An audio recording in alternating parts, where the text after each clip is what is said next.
Magandang araw po muli mga minamahal nating mga kaibigan, mga kapatid, mga subscribers, viewers po ng ating Solid Rock Ministry Lesson Review. Tayo po'y muling magkakasama-sama sa loob po ng ilang sandali upang tayo po'y muling mag-aral ng salita ng ating Panginoon. Tayo po ngayon ay nasa ikapito ng topic, isang larawan ng pag-ibig. At atin po munang babanggitin ang mga pangalang ito. Edmond Sabio, Yodi Abinido, Mias Agapay, Lucero Sablatin, Hope Tornilla, Iris Carpio. Personal Unit, Olalia, Sakbit Church, Alrich Bill, Christian Marti, Paula Abacan, Shield Team, Rodelia Nepomuceno, Noel Bombeo, Margie Bandol, Crisalde Aguirre, Venus Panaglima, Barbara Gusom, Ida Nabacan, Maria Bacan, Lulu Alatit, Chodor Francisco, Marcela Kidyan, Lady Jane Entes, Cho Rodero, Mr. JLO, Maripe Asitura, Helen Sanchez, Edgardo Casihan, Mirna Medina, Hanilet Marcada, Roger Rabino, Arnold Cano, Aida Almasco, Eden Abacan, Tess Hora, Eunice Rowales, Ryan Raico, Lucia Ocampo, Rodolfo Casmier de la Cruz, Roderick Basilio, Pedila Cortez, Aris Francisco Sosa, Kaadlawon JP, Burning Fronda, Mary Jane Tornilla, Hyper Drifter, Saget Singh, Felisa Labrador, Leonardo Padriquela, Rick Garland, Marlon Magsayo, Ronel Castillo, Romy Tijada, Marlene Ligaspi, Lolito Peñaranda, Castado Rochelle, Moises Albuera, Andrew Dibocas, Rowena Cahigos, Monina Camano, Victor Abilidas, Bernard Fronda, Ezequias Bobiles, Mia Ditoito, lahat po ng Ditoito sa Villasar Seventh-day Adventist Church, Adja Almasco, Ricky Fan Proelda, Jocelyn Camos, Geraldine Manuel. Muli ko rin pong babanggitin Mr. and Mrs. Gary and Bing Villa. Ganon din po Mr. and Mrs. Levy and Lavinia. Kami po ay nagagalak na muli kayong makasama sa araw na ito. Ito po ay nagbibigay sa amin ng kaligayahan na kami po ay nakakatulong sa inyo. Ating pong balikan ang ating topic ngayon, number 7 sa quarter na ito, isang larawan ng pag-ibig. Muli po tayo hihingi ng tulong sa ating Panginoon sa pagkakataong ito. Panginoon, kami po ay muling tumatawag sa inyo, nagpapasalamat, nagpupuri. Napakabait mo po at napakamabuting Diyos para sa amin. Muli ko namin hinihiling ang inyong presensya, inyong pakikisama sa pag-aaral namin muli ng inyong banal na salita sa araw na ito. Pangunahan po nawa kami, lalo po ang magdi-discuss si Pastor Levy Perdon. Ganon din po ang mga nag-subscribe at nagpa-follow ng programang ito. Pagpatawad po kami mga kasalanan, Panginoon, sa pangalan po ni Jesus. Amen. Ang ating pong talatang sauluhin ay makikita natin sa 1 Corinthians 13:13. At ngayon ay nananatili ang tatlong ito, ang pananampalataya, pag-asa at pag-ibig, ngunit ang pinakadakila sa mga ito ay ang pag-ibig. Ang pag-ibig o agape love ang siyang dumadaig sa lahat. Kung walang pag-ibig, tayong lahat ay nalipol na sana. Kaya't sa buong bagong tipan, ito ang pinakasentro ng aral.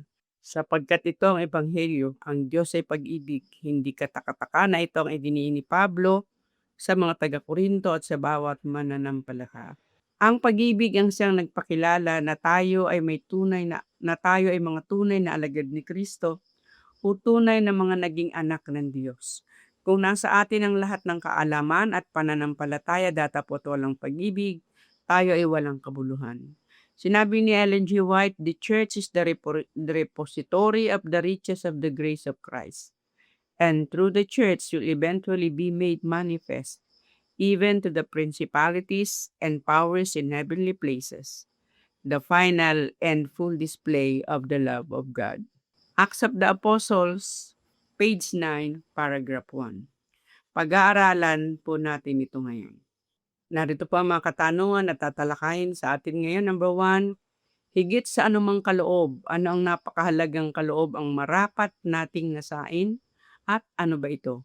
Number 2, kung ang hinihingi sa atin ay agape love o divine love, paano tayo magkakaroon nito? Number 3, ano-ano ang hindi pag-ibig o divine love? Number 4, bakit napakahalaga na tayo ay mapuspos ng agape love? And number 5, ano ang tatlong mahalaga sa ating kapanahunan at alin ang pinakamahalaga at bakit? Balik tayo sa question number 1, higit sa anumang kaloob, ano ang napakahalagang kaloob ang maaaring?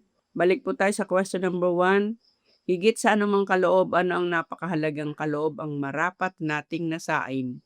At ano ba ito? Muli po ay ating titingnan ang banal na kasulatan, lalo tigit ang sinasabi ni Apostol Pablo sa 1 Corinto 13. Ating pong pakinggan. Kung ako'y magsasalita ng mga wika ng mga tao at mga anghel, datapot wala akong pag-ibig ay ako'y naging tanso na tumutunog o batingaw na umaalingaw-ngaw. At kung magkaroon ako ng kaloob ng panghuhula at maalaman ko ang lahat ng mga hiwaga at ang lahat ng mga kaalaman, at kung magkaroon ako ng buong pananampalataya na anupat mapalipat ko ang mga bundok, datapot wala akong pag-ibig ay wala akong kabuluhan. At kung ipagkaloob ko ang lahat ng aking mga tinatangkilik upang ipakain sa mga dukha, at kung ibigay ko ang aking katawan upang sunugin, datapot wala akong pag-ibig, ay walang papakinabangin sa akin. Ang pag-ibig ay mapagpahinuhod at magandang loob. Ang pag-ibig ay hindi nananaghili. Ang pag-ibig ay hindi nagmamapuri, hindi mapagpalalo. Hindi nag-uugaling mahalay, hindi hinahanap ang kanyang sarili, hindi niyayamot. Hindi inaalumana ang masama, hindi nagagalak sa kalikuan, kundi nakikigalak sa katotohanan. Lahat ay binabata, lahat ay pinaniniwalaan, lahat ay inaasahan, lahat ay tinitiis. Ang pag-ibig ay hindi nagkukulang kailanman, kahit maging mga hula ay mga tatapos, maging mga wika ay titigil, maging kaalaman ay mawawala. Sapagkat nakakakilala tayo ng bahagya at nanghuhula tayo ng bahagya, datapat kung dumating ang sakdal, ang bahagya ay matatapos. Na ako'y bata pa ay nagsasalita akong gaya ng bata, nagdaramdam akong gaya ng bata, nag-iisip akong gaya ng bata. Ngayong maganap ang aking pagkatao, iniwan ko na ang mga bagay ng pagkabata. Sapagkat ngayon malabo tayong nakakakita sa isang salamin, ngunit pagkatapos ay makikita natin sa mukhaan. Ngayon nakikilala ko ng bahagya, ngunit pagkatapos ay makikilala ko ng gaya naman ng pagkakilala sa akin. Datapot ngayon nananatili ang tatlong ito, ang pananampalataya, ang pag-asa, at ang pag-ibig. Ngunit ang pinakadakila sa mga ito ay ang pag-ibig. So, napakaliwanag po ng sinasabi ni Apostol Pablo, kung walang pag-ibig, lahat ng ating ginagawa ay pawang walang kabuluhan. Gaano mga karaming talento mayroon tayo, anumang mga makapangyarihang gawa ang ating nagagawa, kung wala ang pag-ibig, ang lahat ng ito ay pawang walang kabuluhan. At ang sinasabi po ritong pag-ibig ay hindi kagaya nung sinasabi natin sa ating partner o sa ating asawa na I love you o na mahal ko ang bagay nito. Wala po yan. Ang sinasabi pong pag-ibig ay yung tinatawag na agape love o divine love. Ano po? Ito yung napakahalaga na kinakailangang ating pakanasain ayon kay Pablo. Ibig sabihin, ito ay hindi likas sa atin. Datapwat ito ay napakahalaga na mapa sa atin. Sapagkat lahat ng ating paglilingkod, lahat ng ating gawain, lahat ng kung anuman ang ating isinasakabuhayan, mawawala ng saysay kung wala yung tinatawag na agape love or divine love. At sa patuloy po natin pag-aaral ay atin po makikita kung ano ang sinasabi patungkol dito sa agape love. Tandaan po, sinasabi ng Panginoon sa Mateo 24:12 na darating ang araw na mawawala ang pag-ibig o lalamig ang pag-ibig ng marami, dahilan sa mga katampalasanan, sa mga kasamaan.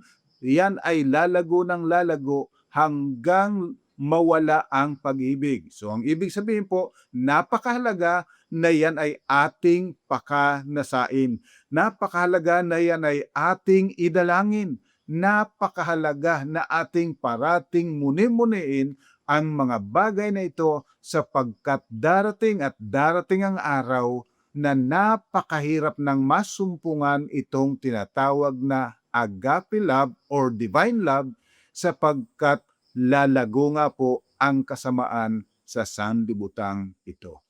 Okay po, ang question number 2, kung ang hinihingi sa atin ay agape love o divine love, papaano tayo magkakaroon nito? Ayan. So, kagaya po na sinabi ko, hindi po natin ito likas. Walang-wala ito sa ating tinatawag na agape love. So, ang tanong, papaano ito mapapasa atin? Tingnan po natin sa Galatia 5:22 hanggang 23. Datapat ang bunga ng Espiritu ay pag-ibig, katuwaan, kapayapaan, pagpapahinuhod, kagandahang loob, kabutihan, pagtatapat. Kaamuan, pagpipigil laban sa mga gayong bagay ay walang katapusan. So, napakaliwanag po na sinasabi, ito ay bunga ng banal na Espiritu.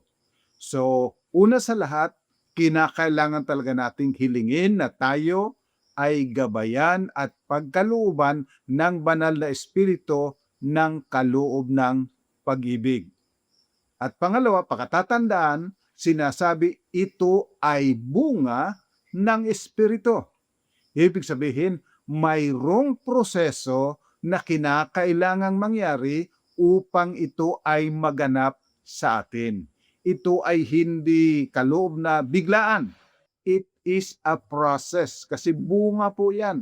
Hindi po tayo nagtatanim ngayon at bukas aani kaagad. So, ang ibig sabihin lamang po, magkakaroon tayo ng mga karanasan, mga hamon sa buhay na kinakailangang mangyari sa atin, subalit ating idalangin na tayo'y patnubayan ng Banal na Espiritu upang ito'y ating mapanagumpayan. So, hindi po dapat na idinadalangin natin na huwag tayong dumaan sa mga pagsubok. Kinakailangang idalangin natin na sa mga pagsubok na ipinapahintulot ng Diyos, makita natin yung daan kung paano ito may iwasan. Sapagkat maliwanag naman po ang pangako na tayo ay hindi papahintulutang tuksohin ng higit sa ating makakayanan. Subalit tiyak mayroon. Subalit kalakip ng mga pagsubok na ito ay ang daan kung paano natin ito malalampasan o maiiwasan. So, tatandaan po, ang agape love ay wala sa atin. Hindi natin ito likas. Kinakailangan na tayo ay manalangin taimtim at kinakailangang maging aware tayong palagi sa mga dumarating sa ating mga pagsubok. Na tayo ay huwag matokso, na tayo'y kumilos ayon sa likas natin, kundi sa panibagong likas na ipinagkakaloob ng Diyos sa atin sa pamamagitan po ng banal na Espiritu. Kaya huwag kayong magtataka, sabi ni Apostol Pedro, kung may mga pagsubok na dumaraan sa atin.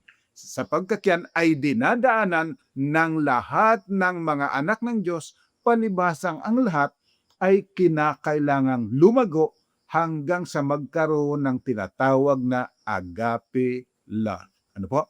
Kaya napakahalaga na tayo ay mapanalanginin, mahalaga na parating aware tayo na tayo ay tinatawagan para sa paglago upang salungain natin ang mga hamon, ang mga tukso, sapagkat kinakailangan magkaroon tayo ng tinatawag na agape love o pag-ibig na likas lamang sa Diyos. Okay, at ngayon po sa question number 3, ano-ano ang hindi pag-ibig o divine love? Ayan, tingnan po natin sa talatang 4 hanggang 7, ano ang sinasabi? Ang pag-ibig ay mapagpahinuhod at magandang loob. Ang pag-ibig ay hindi nananaghili. Ang pag-ibig ay hindi nagmamapuri, hindi mapagpalalo, hindi nag-uugaling mahalay, hindi hinahanap ang kanyang sarili, hindi nayayamot, hindi inaalumana ang masama, hindi nagagalak sa kalikuan, kundi nakikigalak sa katotohanan. Lahat ay binabata, lahat ay pinaniniwalaan, lahat ay inaasahan, lahat ay tinitiis. Yan. So makita po ninyo, no, yung katangian na hindi agape love. Andiyan yung pagiging mainggitin, andiyan yung makayabangan, andiyan yung mapagmataas, pagiging mahalay, yung makasarili, mayayamutin, at natutuwa sa masama. Hindi ganun ang pag-ibig. Hindi ito natutuwa sa kasamaan. So, napakahalaga po na tatandaan natin na ang agape love ay dalisay na pag-ibig. Hindi makasarili sa madaling salita. Hindi nagmamalaki, hindi nagyayabang, hindi mahalay, hindi masakim. Ganyan po ang pag-ibig. At yan ang kabaliktaran kung ano mayroon tayo, sapagkat tayo madaling magmalaki, madaling magmataas, madaling makaisip ng kahalayan, marumi, kapag minsan kahit sa ating pagbibiro, nagbibiro tayo ng mga bagay na hindi karapat-dapat, palibhasang ganon ang naging likas natin magmula nung mahulog sa pagkakasala ang sangkatauhan. At yan ay patuloy na lumalago pa ng lumalago o lumalala pa ng lumalala, kagaya ng sinasabi ng Panginoon sa Mateo 24:12. Kaya nga po, ulitin ko, napakahalaga na tayo ay maging mapanalanginin at maging aware tayong parati na tayo ngayon ay mga anak na ng Diyos. Hindi na tayo yung likas na ating kinagisnan na anak ng kaaway, anak ng kadiliman, anak ng espiritu na siyang pumipigil ng kasamaan sa sanlibutan ito. At ngayon naman po sa question number 4, bakit napakahalaga na tayo ay mapuspos ng agape love? Okay, tingnan po natin sa 1 Pedro 2:9 at 10, ano ang sinasabi. Datapot kay isang lahing hirang, isang makaharing pagkasiserdote, bansang banal, bayang pag-aaring sarili ng Diyos, upang inyong ipahayag ang mga karangalan niyang tumawag sa inyo mula sa kadiliman hanggang sa kanyang kagilagilalas na kaliwanagan, na nang nakaraang panahon ay hindi bayan, datapot ngayon bayan ng Diyos, na hindi nagsipagkamit ng awa, datapot ngayon nagsipagkamit ng awa. Yan. So tayo po ay pinili ng Diyos, itinangi ng Diyos upang ipahayag ang kanyang kaluwalhatian. Ibig sabihin, upang ipakita natin yung karakter ng Diyos na pag-ibig, agape love. Yun po ang misyon natin. Yun ang tungkulin natin bilang isang iglesia. Tayo ay maging kapahayagan hindi sa salita, kundi sa ating mga gawa, sa ating pamumuhay, sa ating pakikitungo sa isa't isa at sa ibang mga tao. Napakahalaga po yan na tayo ay magpahayag o magpakita ng dakilang pag-ibig ng Diyos. Kagaya ng sinabi ni Ellen White, na maging sa sangkalangitan, maging hayag at makita sa atin ang full display ng pag-ibig ng Diyos. So kinakailangan mahayag sa atin yon. Kaya uulitin ko po, ito ay napakahalaga na ating hingin. Ito ang sinasabi ni Pablo na ito ang ating pakanasain, sapagkat ganun po talaga yan. Tingnan po natin ang sinasabi sa 1 Juan 4:8. Ang hindi umiibig ay hindi nakakakilala sa Diyos, sapagkat ang Diyos ay pag-ibig. So, mga minamahal, ito po yung sinasabi. Kapag tayo ay wala nitong pag-ibig o agape love, ibig sabihin hindi pa natin kilala ang Diyos. Marahil alam na alam natin yung ating fundamental beliefs. Marahil alam na alam natin yung ating doktrina. Subalit pakatatandaan ang lahat ng yan ay walang kamuluhan malibang masumpungan tayo sa pag-ibig at yan ay pag-ibig ng Diyos. So ang layunin po ng pagiging Kristiyano, ang ating mithiin kung bakit pinagkakalooban tayo ng iba't ibang mga kaloob, bakit tayo binigyan ng iba't ibang mga function upang ma-develop sa atin yung agape love. Kaya hindi marapat na tayo'y nagkakaroon ng pagkakahati-hati sa loob ng iglesia. Sa halip, yung bawat kaloob, kinakailangang harmoniously gumagawa para sa ikalalago ng bawat isa hanggang sa abutin natin yung sukat ng itinawag sa atin ng Panginoon. Godliness, godlikeness is the goal to be reached. So yan po ang malapat na ating pakamitiin, pakadalangin natin at sa lahat ng ating mga ginagawa sa loob ng iglesia o sa labas man ng iglesia, masumpungan na tayo'y lumalago sa pag-ibig. Uulitin ko po, iyan ay bunga ng banal na Espiritu. Ibig sabihin, sa pamamagitan ng Espiritu na ginagamit niya yung mga karanasan na ating nararanasan araw-araw. Ano po? So, ang pagpapala sana ng Panginoon ay mapasa atin at tayong lahat ay lumagong sama-sama sa ikaluluwalhati ng ating Panginoon. Kaya't ngayon po sa ating last question number 5, ano ang tatlong mahalaga sa ating kapanahunan at alin ang pinakamahalaga at bakit? Ayan, titingnan po natin sa 13:13, ano ang sinasabi? Datapwat ngayon nananatili ang tatlong ito, ang pananampalataya, ang pag-asa at ang pag-ibig. Ngunit ang pinakadakila sa mga ito ay ang pag-ibig. Yan. So, ang sinasabi po, tatlong bagay ang napakahalaga. Pananampalataya. Sapagkat kung walang pananampalataya, hindi maaring kalugdan ng Diyos. Tayo rin ay umaasa, pag-asa sa pagbabalik ng ating Panginoon.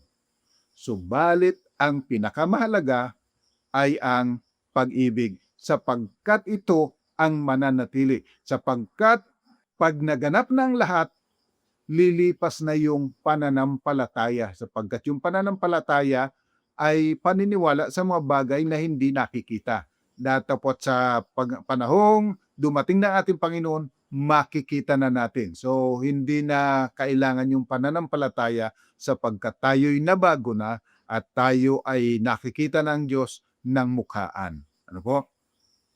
Yung pag-asa. Opo, tayo'y umaasa at mayroon tayong dakilang pag-asa na pagbabalik ng Panginoon, tayong lahat ay babaguhin. Subalit ang pinakadakila at pinakamahalaga ay pag-ibig.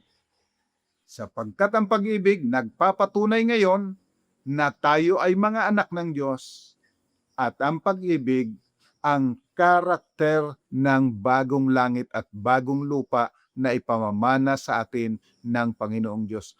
Magpasaulang hanggan, tayo ay magiging reflector ng pag-ibig ng Diyos. Kaya nga po sinasabing ito ay mananatili at pinakamahalaga sapagkat kinakailangan na makita ng buong sanlibutan at ng buong sansinukob na ang Diyos ay pag-ibig at yan ay makikita kung papaano tayong nabago na nagkaroon din tayo ng pag-ibig na kagaya ng ating Panginoon. So kung magkagayon, kailanman hindi na magkakaroon ng pagkakasala sa ikalawang pagkakataon. So ang sabi sa banal na kasulatan, hindi na magkakaroon ng kasalanan magpakailan paman. So pagpapala ng Panginoon ay mapasa atin, sana ating pakanaising na tayo ay magkaroon ng agape love.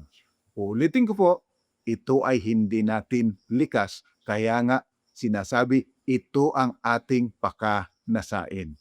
Ito ang ating ipakadalangin sapagkat wala talaga tayo nito, datapwat ito ang magpapatunay na tayo ay mga anak ng Diyos At ang kamatayan ni Kristo doon sa cross, pangkabuhay na maguli, yung kanyang pamamagitan ay nagkaroon ng dakilang pagbabago sa iyo at sa akin. At diyan po natatapos ang tinalakay na topic sa oras na ito. Iiwan po namin sa inyo ang mga mahalagang summary upang mas lalo po nating maunawaan ang mga pinag-aralan natin. Number 1, ang pag-ibig o agape love ang pinakamahalaga sa lahat upang manatili ang pagkakaisa sa iglesia at pagiging kaisa ng Diyos. Ang pag-ibig ay bunga ng paggawa ng Espiritu sa gitna ng mga hamon na ating hinaharap araw-araw. Number 3, pagkainggit, pagpapaimbabaw, pagmamayabang, karumihan ng isip, ang naghahatid sa atin sa kasalanan, pagkakahati-hati laban sa isa't isa at pagiging laban sa Diyos. Number 4, ang ating misyon na ipahayag ang kalwalhatian ng Diyos dito sa lupa at malihis ang kalangitan. And the last number 5, ang pag-ibig ang katangian ng Diyos at ng mga anak ng Diyos. So mga minamahal, sana po muling nakatulong kami sa inyong pag-aaral ang salita ng ating Panginoon, ang pagpapala at biyaya ng Panginoon sumaatinaw ang sama-sama. Tayo po'y manalangin. Ama po naming banal, salamat po sa katotohanan ito na iyong ipinahayag sa amin. Ang napakalagang kaloob at bunga ng banal na Espiritu, ang pag-ibig. Tunay po Ama, katulad ng sinabi ni Ellen White, ang karakter ng aming Panginoon is well-nigh obliterated. Halos hindi na makita sa amin. Datapot salamat dahilan sa aming Panginoon sa pagkakaloob ng kanyang buhay, sa pagbibigay ng halimbawa, at salamat po sa banal na Espiritu sa pamamagitan ng kanyang patuloy na paggawa, kami ay madedevelop na magkaroon muli ng ganitong pag-ibig at mahayag sa buong sansinukob na ang iyong pag-ibig ay namutawi na rin sa aming mga buhay. Kaya among banal, aming pong pakiusap, patuloy nawa kaming pangunahan, patnubayan at palaguin ng banal na Espiritu at ingatan ang iyong piling banal anghel. Patuloy pong pagpalain ang bawat isa sa amin kasama ng aming mga mahal sa buhay. Ito po ang aming pakiusap sa ngalan po ng aming Panginoong Jesus. Amen. Sa mga minamahal, hanggang sa susunod po, ang pagpapala ng Panginoon ay sumaating sama-sama. God bless po mga kapatid.